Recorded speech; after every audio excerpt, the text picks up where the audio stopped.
Jack looked back at Peanut. The mouse was running back and forth on the M. "Stay here and be safe," said Jack. "We'll be back soon." Jack swung himself over the window sill. His feet touched the floor of the landing chamber. "Annie!" he called. There was no answer. Jack looked at his diagram. It showed only one way to go. Jack walked along the covered white wall to the stairs.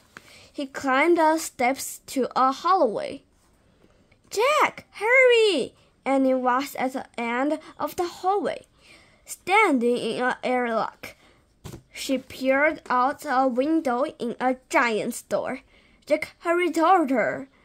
Annie stepped aside so he could look out the window too. "Oh, ma'am," said Jack. What he saw took his breath away. He stared at a rocky gray land. The land was filled with giant craters and tall mountains. The sun was shining, but the sky was ink black. "Say hi to the moon," Annie said softly. Chapter 3. Open Sesame. "The first MC must be out there," said Annie. Beside the door was a button with the word "Open" on it. Annie reached for the button.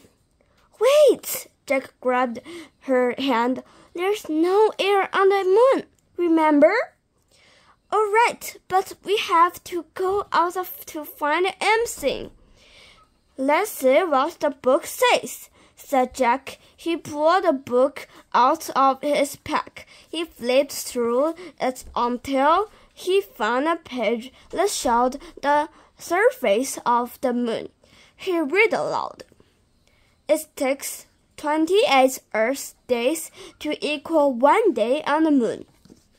No air protects the moon from the sun's rays, so daytime heat reaches 260 degrees."